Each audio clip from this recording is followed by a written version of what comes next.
মুহররম শব্দের অর্থই হলো সম্মানিত। সহজ করে বলতে চাইলে বলতে পারি রমজানের পরে সবচেয়ে শ্রেষ্ঠ মাস হলো এই মুহররম মাস।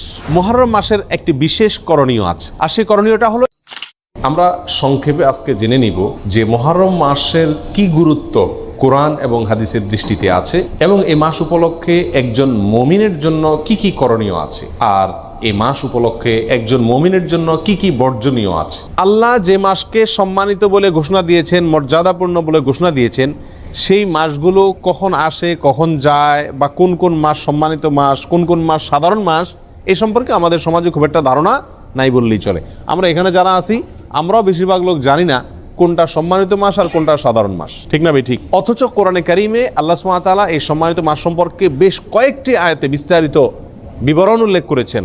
নবী সাল্লাল্লাহু আলাইহি সাল্লাম একাধিক হাদিসে এ বিষয়ে আলোচনা করেছেন। প্রিয় ভাইরা, অতএব যে মাসটি এখন চলছে মুহররম মাস, এই মাসটিতে অন্তত আমরা এই কথা বারবার চিন্তায় আনার চেষ্টা করি, মাথায় আনার চেষ্টা করি, মনে করার চেষ্টা করি যে যেই মাসটি শুরু হয়েছে 30 দিন পর্যন্ত এই মাসটি আল্লাহ সুবহানাহু ওয়া তাআলা 4টি মাসকে বিশেষ সম্মানিত মাস বলেছেন, তার ভিতরে অন্যতম সেরা সম্মানিত মাস এটি। মুহররম শব্দের অর্থই হলো সম্মানিত। সম্মানিত 4টি মাস মুখস্থ করে নিব: জিলকদ, জিলহজ, মুহররম, আর 4 নম্বর হলো রজব, রমজান মাসের আগের মাস।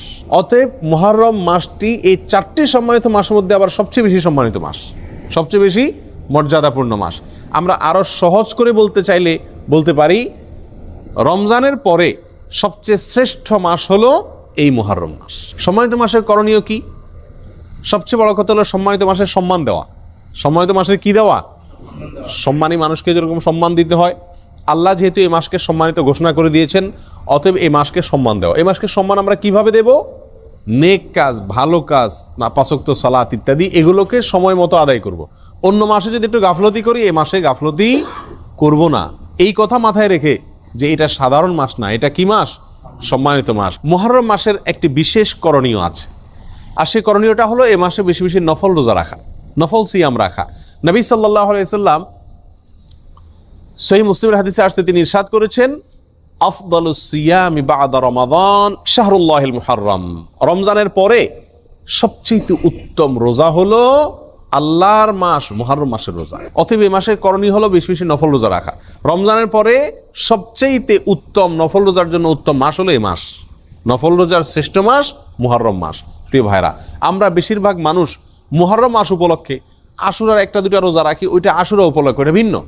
মুহররম হিসাবে এই মাসে নবী সাল্লাল্লাহু আলাইহি সাল্লাম রোজা রাখার গুরুত্ব বর্ণনা করেছেন। রমজানের পরে সবচেয়ে বেশি রোজার জন্য গুরুত্বপূর্ণ মাস হিসাবে অভিহিত করেছেন। তিনি নিজে অবশ্য শাবানে রেখেছেন, এই মাসে রাখার সুযোগ তিনি পান নাই। এই মাসে রোজার ফজিলত নাজিল হওয়ার পরে তিনি রাখার সুযোগ পান নাই, তার আগেই হয়তো তিনি দুনিয়া থেকে বিদায় নিয়ে গেছেন, আর সেজন্য তিনি রাখতে পারেন নাই, কিন্তু আমাদেরকে জানাই গেছেন। প্রিয় ভাইরা, মুহররম তো প্রতিবারই আমাদের জীবনে একবার করে আসে, প্রতি বছরই একবার করে আসে। এই মুহররম উপলক্ষে যদি আমি 1-2টা রোজাও রাখতে না পারি, তাহলে আমি কি জবাব দেব রাসূলুল্লাহ সাল্লাল্লাহু আলাইহি ওয়াসাল্লামের কাছে?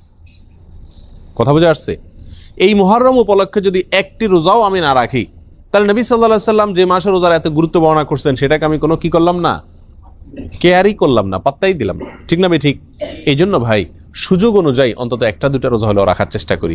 নিজে যদি রাখতে না পারি, নিজের বন্ধু বান্ধব, পরিবার যারা রাখার মতো সুযোগ আছে, ডিউটির চাপ নাই, কষ্টের ডিউটি নাই, তাদেরকে অন্তত উৎসাহিত করি, এবং নিজে মাথায় রাখি, নিয়ত রাখি, আল্লাহ যখনই তৌফিক দিবেন মুহররম মাস উপলক্ষে এই মাসে নফল রোজা রাখার গুরুত্ব রয়েছে, সেই জন্য অন্তত 1-2টা রোজা হলেও রাখার চেষ্টা করি। রাখবো তো ইনশাআল্লাহ।